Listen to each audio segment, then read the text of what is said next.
Dave D and Ian. And not just Ian today, in the studio we have Bob. Welcome to the studio, Bob. Thank you very much, Dave. Nice to have you in it. And Ian, it's nice to see your face again. Oh, thank you very much. Now, you brought Bob in today, of course. Well, I have, on the day before the 4th anniversary of the Outback Bar. Yes, yeah, 24 tomorrow, the 24th of February. Celebrating how many years? 4 years. 4 years and still going strong. Yes, yeah. And tell us all about the Outback Bar then, Bob. Well, we started, as you know, 4 years ago, right. of course. Yeah, I got that. But what started it was driving into town and having a few beers and trying to get back out through the traffic, because most of the guys that we play live out along Siam Country Road in that area on the dark side. I do, as you know. Yeah. And it just sort of evolved. We started at the Peacock Place. Yeah. And then we went to, and we bought a bar. Jack and myself bought a bar. My partner in crime, Jack Mosley. Mm-hmm. And it just, we outgrew that so bad. Well, I remember that because you were on the other side a bit further round towards the lake, and That's now right. you're back a little bit, but on that same corner, but a little bit further into town. Only a couple of 100 yards away, isn't it? Yeah, but we actually bought the premises. We leased the land, but we bought the premises. Right. So we built new bars and new kitchen and did everything to it. Made it some accommodation for our girls out the back. Now, now at the Outback Bar, of course, you're putting on excursions daily, aren't you? Yes, we play 6 venues, 5 days a week.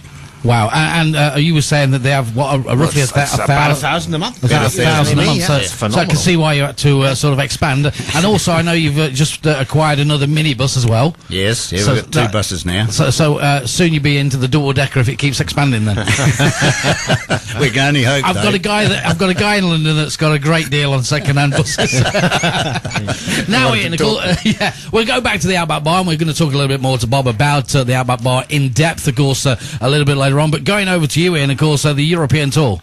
Well, first of all, though, I'd like just to ask Bob about the LPGA. We talk about just the finished. Honda up at Siam Country Club, because, of course, you're the official scorer there, aren't you, for that tournament? Yes, we are, and we have been for the last 4 years, and we'll probably get the other 2 years out of the LPGA as well. Now, how does that work? I mean, how does it how does it sort of work? You're the official scorer. I mean, how what's the sort of concept of that? Well, what happens is we have 6 guys up there, and they do an hour on, an hour and a half or 2 hours off. Yeah. So you get a bit of a spell, so you can watch the golf. But what happens is, Ian and I are sitting here, the girls come in that side, they read their scores out, and they agree on the scores, then they pass the cards across to us, and we add them up. Right. Then, once we've added up and they've agreed, 32 out, 36 in, 68, yes, good, okay, and we pass it to the LPGA lady, and it's posted as an official score. Okay, so you're sort of like the middleman. Yes. The middleman that checks everything inside out first. And actually, that's really topical and very, very interesting, because I don't know, Bob, whether you saw this, but in the European Tour, the one in India, the Avanta Masters in New Delhi this last weekend, the guy who was first and second round leader, Peter Whiteford of Scotland, he was disqualified because his ball moved in the 3rd round, and he wasn't sure if it had or it hadn't. So he asked a cameraman, he asked his caddy, he asked one of the playing partners, and they sort of said, well, we're not sure, we didn't see. Now, the reason he was disqualified was because he didn't declare himself a penalty, and he signed for that particular score, and apparently a viewer sent in something off his camera or something like that to the event officials. They looked at this and said, we're going to have to DQ you because you've signed for a score that you didn't actually have, because you should have had a one-shot penalty. So that's more or less the same area that you're involved in, because the player has to sign the card before that score gets put in. Surely once they've signed that, signed it off, that's it, isn't it? Exactly. It's official. Exactly, and that was Peter Whiteford's mistake. Apparently, he didn't call the penalty, or he didn't call an official immediately and say, it's not quite the same, it looks a bit different. So rather than getting it sorted out, he put the card in, signed for it, and of course by that time it's too late. So that's really what you're doing as well up there at the Honda LPGA. Yeah. That's very interesting. Interesting, like that one. So your say is basically the final, and of course once they've done it, signed it off, that's it, gone. Of course, on to the US tour though. In well, yeah, last last week they were at Riviera. They're out near Los Angeles, the Northern Trust Open, and actually a really good finish because Mickelson was looking to go back-to-back after his win at Pebble Beach the week before. But Bill Haas and Keegan Bradley were up there as well, and there was a playoff, three-way playoff.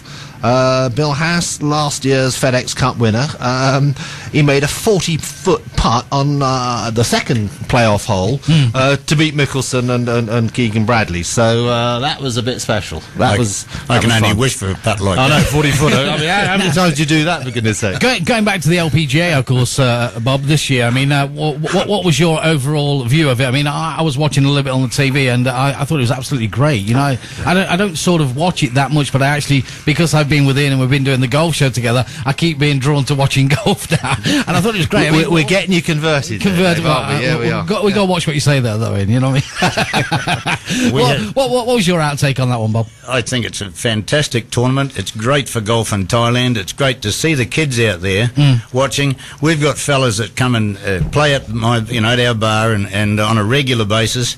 And they go up. We get some free tickets for the boys and so on. Yeah. And they go up, and some of the boys go up there 4 days. Really? Wow. Yeah. But they're the girls. When you sit there and talk to these ladies, they are just lovely. They really are. They're just delightful girls. Am I right in saying it was the lady that won this year that won last year? Yanni saying, that's right. I mean, that was a phenomenal shot, wasn't the it? last, and now the shot you're on about is the last shot she took besides the putt. Besides the putt, which I mean, was about 18 inches, 2 foot, something like that. It was really brilliant. I mean, when she chipped it and it just sort of ran down towards the pocket, I thought it was going to go in. I thought the pocket. You're on the wrong. Oh, sorry, in the old. Sorry, I'm on the snooker table. You are. Well, I suppose that there is a hole and there is a green background, but yeah, all right. All right. Never mind, of course. Now, down at the Outback Bar, do you have a sort of your own guys down there that are playing each other? Do you have like a man who's at the top of your league down there? Sort of. We have a champion. This year's champion is a guy by the name of Steve Mann. Okay. He got 2011. I won 2010. Roscoe from Roscoe's Good Everything Bar in Second Road. He got 2009, and you've got to print it on the shirt. The Pattaya 105 Golf Show. All the latest updates and up-to-the-minute golf news with Dave D and Ian. Welcome back to the show, and welcome back with Bob and Ian live in the studio down here at 105, and welcome to the Golf Show. Welcome back, Bob, and welcome back, Ian. Hi there, Dave.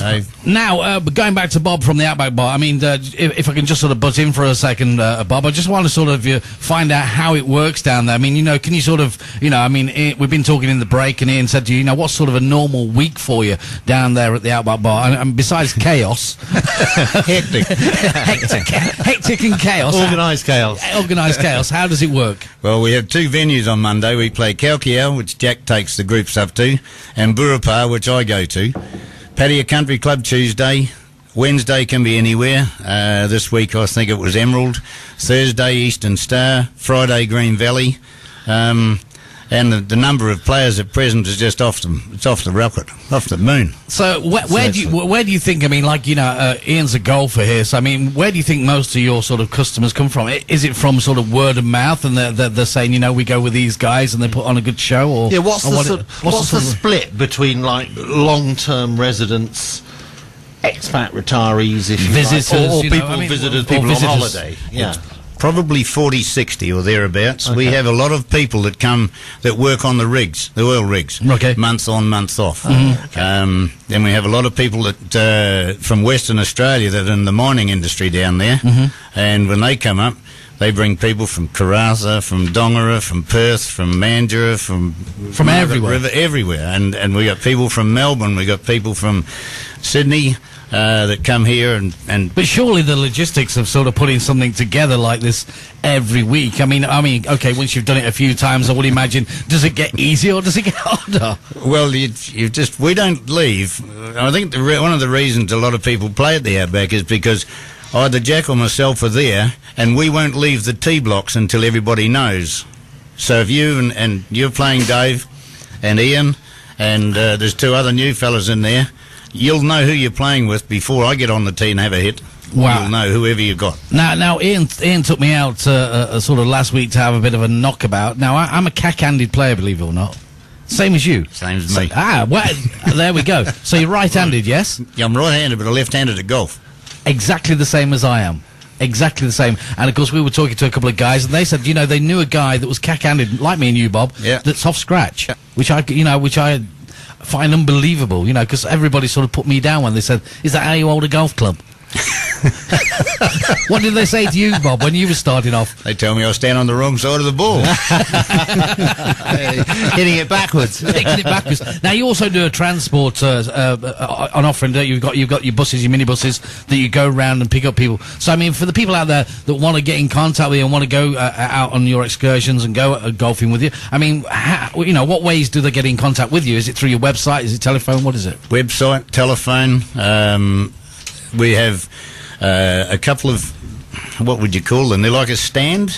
Okay. One in Second Road outside. Okay, so it's like a golf tours. Okay, golf tours, travel. Yeah. My phone number's on there, so they can ring up. Oh, we're standing outside in Second Road. Can we come and play golf? Yeah, you're most welcome. And what's your outtake of that? I mean, because I mean, you play a lot of golf and you go off on your own and sort of play golf and that. I mean, is that the kind of thing that you do? Or it is. In fact, I was talking to Bob and Jack last night, and Jack said, "Well, you know, why don't you come with us? You've not been out with a golf bar in all the 14 years you've lived here." And it's true, I haven't. Yeah. I mean, not through any particular reason. It's just that I've gone out, I've played, I've been a member, I've met people, I've kind of done my own thing and had my own group of people that I played with. But I'd love to come out with you sometime. And we can fantastic. We can find out later in the show, and of course, if you don't mind, we can sort of find out what packages you put together, if that's okay with you, and let people know what's on offer out there. And of course, you know, if anybody wants to get in contact with you, we can put your website up later on in the show. But I mean, anything else special happen this week in golf that we want to get onto in before we take a quick break? And get in some. What is already happening, which is actually unusual. I mean, Bob, perhaps you'll confirm it, but usually most of the European and PGA tours start on a Thursday. I mean, you get the Pro-Am days and whatever, but usually the competition reel doesn't start until a Thursday. That's great. Whereas this one out in near Tucson, Arizona, lovely name for a golf course, Dove Mountain, Nick Klaus signature course. Isn't that a great name in the Dove desert Mountain? I like that. It's got a ring to it. Dove. Absolutely fantastic. But no, they started yesterday, so unusually for us doing the show on a Thursday and talking about last week and what happened and what's about to happen, or what in fact, depending on your time zone, is actually happening today, Thursday. We've got yesterday, Wednesday, to talk about. The Pattaya 105 Golf Show. All the latest updates and up-to-the-minute golf news with Dave D and Ian. Welcome back to 105. Welcome back to the Golf Show. And in the studio, we have Bob and Ian. Ian, we're going to be talking about yesterday, aren't we? We are. We're going to talk about the Accenture World Match Play. 64 of the best players in the world competing for a total prize money of $8.5 million over there Not in bad Tucson. if you can get your hands on it. Pretty nice stuff. Well, it's 1.4 million to the winner, 850,000 to the second, 600,000 to the third, and 490 to the fourth player. So that's a lot of money. Sounding good. I like that one. And that was at the is it the Ritz? It's at the Ritz-Carlton Club at Dove Mountain. Love that, Dove Mountain. It's a great name, isn't it? Yeah, in the desert there. It looked beautiful. I was watching it before I came on to the show and came along. And of here course, it should be, as I know from talking to you, one of the Jack Nicholson's signature course, Jack Nicklaus. Signature. What does that actually mean? It means it's a bit like Nam Chabang. I mean, that's a signature course, isn't it? Is that where he actually signs it off, does his thing? His design team design it. He goes and he tweaks it here and there and maybe suggests a bunker's moved or a green's got another elevation in it or something. But the signature course is where you actually pay him as a designer a lot more money than if it was just his regular team without his name on it. So if you've got a Tiger Woods signature course, you're in for a nice trip. Last one he did in Dubai was $40 million. So yeah, I don't think you'll be getting $40 million for his next course, but that's apparently what it was. Right, okay, let's go on to some, of course, interesting results from the first round yesterday. Well, I mean, the absolute headline was the world number one, Luke Donald, getting beaten 5-4 by Ernie Els. I mean, extraordinary. Wow. And the really funny part about that was that Els only actually got in there because I think he was world number 65 or 6. He wasn't in the top 64, but Phil Mickelson decided to take his family on a skiing holidays, so didn't play. And Els got in because of Nicholson. So is that a little bit like a wild card or something like that? Or is it just the next? They have the top 64 players in the world by right, and that's who plays. Right. But if somebody like Paul Casey, I think, fell off a skateboard or fell off something, he hurt himself anyway, so he's out because he hurt his shoulder. Mickelson said, no, kids are on holiday, I'm taking the family skiing, so he was out, and that allows the next two, like 65 and 66, to come in. And as I say, that's how Ernie Els got in it, and he knocked out the world number one in the first round. And what about Darren Clark? Well, that was again unfortunate. Darren also out 5 and 4 to the American Nick Watney, but didn't play well. That was a bit I did actually watch before I came here, and Darren wasn't really anywhere close, I'm afraid. It certainly was a turn up for the books, though, when Luke Donald got knocked out by Ernie, I'll tell you. Yeah, I mean... Quite unbelievable. And by that margin, I mean, 5 and 4 is a big margin, let's face it. Biggest one, and of course going on to Dustin Johnson, of course. Well, he got knocked out by Jim Furyk. Sorry, no, he didn't. Jim Furyk got knocked out. They went to 20 holes, and Furyk... they were both all over the place, and it looked like he was going. Then he 3-putted, so that cooked his goose. Graham McDowell from Northern Ireland went out to the Korean Wei Yang. McIlroy. Again, that was a match I watched. I mean, that was anybody's match. George Coetzee, the South African, but McIlroy actually did win that one. Justin Rose got put out by Scotsman Paul Lawrie. But Paul Laurie's playing really good golf he's at come present. back, hasn't he? He's fantastic he's golf. doing very well. Yes, What was sure. he, the 1999 Open winner, I think, wasn't he, Paul Lawrie? Yes, I think so, but he won a tournament there a couple of weeks back as well. That's right, yes tournament. he did. And the other ones through Lee Westwood, Robert Rocky, he got through nicely. Tiger Woods, and that I watched as well. I mean, Tiger really was up and down and sideways, but he got through. So they've all gone on to like the next round? Well, it's a knockout. I mean, it's match play, which means it doesn't matter what your score is, it's hole by hole. So you've got one chance, and you either win or you don't. So it's unusual from the usual European Tour and PGA Tour ways of doing it, where it's over, say, 4 days and total scores aggregate over the period. This is just a knockout competition, 64 coming down to 2, and the winner takes all. Anything like that up the Outback Bar? Have you done anything like that before? No, we have the Ryder Cup and we have the President's Cup. But no, we haven't had anything like that. Explain what they are, Ryder Cup and President's what's Cup. the Ryder Cup then? Yeah, I mean, for us non-golfers, you explain to me, what is the Ryder Cup? Well, the Ryder Cup's when the USA take on the rest of the world. Oh, okay. And that's every 2 years. Yeah. And the President's So let me Cup's get this every 2 right. years as well. Being as you're from New Zealand and Aussie man, so it's the Good Morning Mate guys take on the rest of the world, is that right? Yeah, well, we do have the Brits in there as well. That's kind. So you have your version of the Ryder Cup, which is the US taking on the rest of the world, yeah? Yep. And how many players are in that? Oh, it can be anything from 60 to 80. Yeah? Yeah. And the other one was, what was the other? The President's Cup. Cup. The President Cup. How does that one work? Well, we can't play in that. The Aussies aren't allowed to play in that, you see. We're colonials. We're the down under. It's got to be England and Europe, I think, versus America. Yeah. Okay. So we've done, I think, 2 of those, Dave, but we didn't do one this year. Going good though, yeah. Oh yeah, they go I bet well. it must be fun. I mean, when all the guys are involved in it and they're going against each other. Surely, I know it's a game, but of course, surely you get the very competitive. Very competitive. Oh yeah. When you got bragging rights, you see. Yeah. You got bragging rights, and you get your T-shirt. And you get a T-shirt, Outback Bar T-shirt, and you get your Outback Bar plaque. Of course, I'm allowed to brag. Yeah, we can get that one. Okay, so going back to the other guys, of course. What about the Japanese prodigy? Ryo Ishikawa, he came in and he actually beat Bill Haas, which was interesting because last week Haas was playing against Mickelson and the other American there, I've forgotten who it was. Anyway, he won, so he was coming off a win, reckoned to beat Ryo Ishikawa, and didn't. So that was a bit of a turn up. And also you had the all Spanish shootout, Jimenez and Garcia. Jimenez, 48 years old, and he won. Which is wow. Great. Yeah, absolutely. And what about at the Outback? I mean, what kind of other sort of tournaments do you put on during the year? I mean, you've just said you have the Ryder Cup, and then you have the European thing. What else do you put? We have the Outback decanter.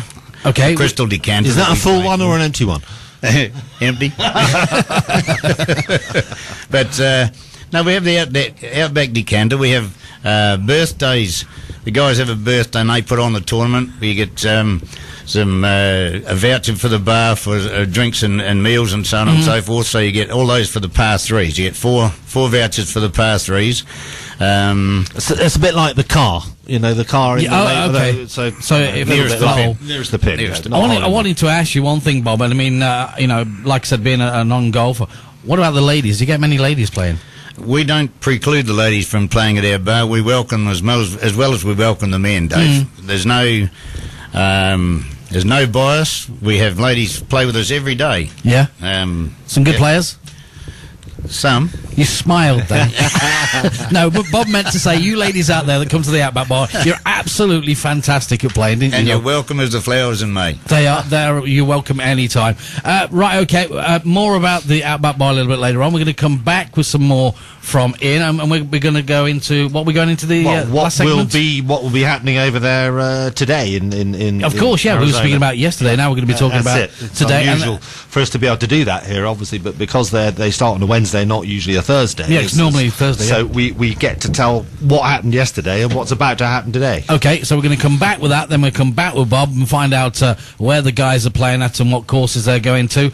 Get some essential information from Bob, of course, and take it nice and easy into the last 10 minutes of the show. The Pattaya 105 Golf Show. All the latest updates and up-to-the-minutes golf news with Dave D and Ian.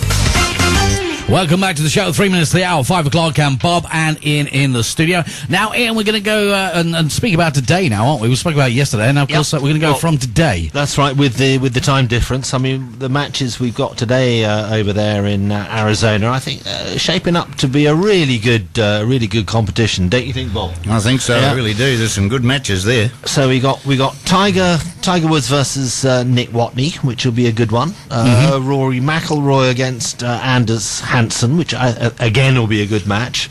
Dustin Johnson and Francesco Molinari. Don't know much about that. What do you think? Molinari, I reckon. Yeah. Then you got another Italian, the young Italian Manacero playing Martin Laird, and that probably will be a good match. The next one will be a better one. Well, you know about this, don't you? Yeah, Jason Day and John Sender. Come on then, Bob, tell us about that. What do you reckon? I couldn't pick it. I said that Jason Day's very, very good, but so is John Sender. Well, yeah, it's true. But Day has been on good form. I was on Bob's side when he was at the Johnson one, but when he comes down to the Day one and he don't know, really, Bob, I'm not really on your side there. Sorry about that one. Going on to the next one, of course, Bubba Watson. And Matt Kuchar, that'll be interesting, the Americans playing. And then Jimenez, who beat Garcia yesterday, coming to play Keegan Bradley, who was in the playoff, whose name I forgot last time round. Anyway, there we are. That was at the Northern Trust? At the Northern Trust. Yep. He was the third one in the playoff there. So that'll be interesting. Now, here's a name I can never pronounce. Brandt Snedeker and Kyle Stanley. That'll be interesting. It will be. I think Snedeker will get that one. Fifth or sixth in the world now. Who's going to pip that one, Bob? I'd say Snedeker. Yeah, I would think so. I like that. That could be a phrase of the day, couldn't it? Yeah. Who's going to pip that one, Bob? If you can pronounce it. Yeah. But this would be good as well. Lee Westwood and Robert Carlson. What's that one, Bob? Well, they're in both very good form at present, but I reckon Westwood will just step it over should the line. be on form. What are you saying? I reckon Westwood will just get over the line. Let me just write these down. Okay. Let me just say. Do you want the number of the bookie? Bob said he will win. If he doesn't, don't let him. You're coming back next week, you know that, don't you? Yeah. We'll put the IOU. And going on to the next one, of course, Stricker. Steve Stricker and Louis Oosthuizen. That'll be interesting. And then we got the Rocky again. Robert Rocky and 10th seed Mark Wilson. Don't know that name, Bob. I don't know him either. No. Oh, he's obviously top 64. He wouldn't be there. But Wai Yang, Hunter Mahan, that'll be good. And Paul Laurie, as we were saying, and Ryo Ishikawa. I think Paul Laurie. Hang on, I've got that one, Bob. Hang on, Bob says that So one. Paul Laurie. Paul Laurie, yeah, we got that one. You do realise, Bob, if none of these win, your credibility. It's free beer down the Outback Bar, I tell you, mate. Yeah. So, I'm in trouble. Yeah, your credibility. You do realise this is live. You know, we don't record it and then chop it all into it. We can't cut this. Okay, going on to the and then we got Charles Schwartzel playing, and who have we got? The Korean. Sang Moon Bae, who put Ian Poulter. Ian Poulter former winner, I think, of this event, wasn't he, Bob? A couple of years back. Yes. So, Okay, so all in all, then, Ian, should be a great weekend. I think fantastic. Of golf, no doubt. More surprises and upsets, of course, along the way. Exactly. And as you've put down here, of course, 1.4 million to the winner. Yeah. Of course, $850,000 for second, and $600 for third, and $494 for It's a fourth. payday, isn't it? It's not bad if you can do it, is it, Bob? Serious money for a couple of days' work. Listen, mate, you've lost some serious money. If these don't come off, you're out. I'm telling you. No. We ought to just quickly get in that the PGA guys, i.e. the 64 or 66 or whatever, who aren't in this, Right. are down in Mexico at the Mayakoba Classic, very much overshadowed, of course, by the World Match Play, but nonetheless, purse of 3.7 million, winners check of 666,000. What was so it? somebody's going to get a payday there. What was the first prize at the LPGA? Do we know that? What was that? What was it for the ladies? For the ladies, was it around about $330,000, I think. Was it dollars? Dollars or euros? Dollars. Yeah. So it's not bad, is it? Well, it's not. I mean, the ladies' prize money is always less than the men's. I'm not really quite sure why it should be. I suppose it's TV rights and interest and whatever, but they always do seem to cut it back. But, So, going to you, Bob, I mean, whereabouts some of you guys going this week? I was just having a quick look at where you're going. I mean, we're on to, what are we today? Thursday, so what's happening over the weekend with you guys? Well, we don't play on the weekend, but tomorrow I've got 13 groups going to Green Valley. And then Monday, as I said before, we're back to Kaukiao and Burrapar. Pattaya Country Club, although we'll have to rethink that one as well, because Pattaya Country Club on the 16th of March is closing the front 9 holes. well, for actually, if that's 6 months. 6 months. Really. 6 months. Just what repair is that? Or Yeah. They probably Yeah, need redo to. the I played fairways and there. greens. I played there a couple of weeks ago, and I have to say it was a bit rough and ready. needs I'm not saying anything. Yeah, well, but it was. it needs a upgrade. Yeah. But positively, I mean, they're spending the money, and they have been actually over a period of time. A mate of mine's got a house up there, and he plays there obviously a lot, and he says they have made the investment. And There's nothing wrong with the layout. It's just that it's a some lovely of the, course. Yeah, some of the fairways get a bit rough at this time of the year because there's no rain, and yeah, I think that's right. they just go a bit dry, and you get some bloody deadpan lies. And the bunkers are a bit questionable. I think. Questionable. It's always questionable. It's you guys walking all over them. That's what it is. Exactly. If you didn't go in there, you wouldn't know. Yeah, And that's my story, and I'm sticking to it. Right now, Bob, Outback Bar, of course, down where you are. Have you got a website? yes, we have. Okay, which is Outbackgolfbar.com.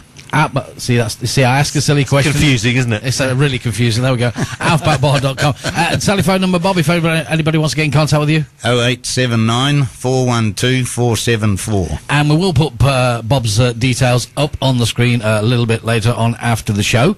Ian, we've come to a close. Very good. It's been a good one. It's been fun. It's always fun to have you in the studio. And, of course, next Thursday, of course, you're back again, and we're going to do it a little bit more as we normally do. And you guys out there in Pattaya and, of course, around the world, if you've got any questions or queries, all you got to do is send them to www.pattaya105.com, golfshow@pattaya105.com as well on email. Ian, thank you very much for coming today. It's always a pleasure, sir. Indeed, for me as well. Great fun. Good fun to have Bob here too. And Bob from the Outback Bar, it's been a pleasure to have you in here for the first time, and hopefully it won't be the last. And if all your predictions come off, you can be my special guest every week. Thanks, Dave. Thank you very much. If they don't, thank you very much. It was a pleasure to meet you. Thanks, Ian. Okay, that's the guys in the studio. That's the golf show, and of course they'll be back next Thursday. Thanks a lot for you guys for listening.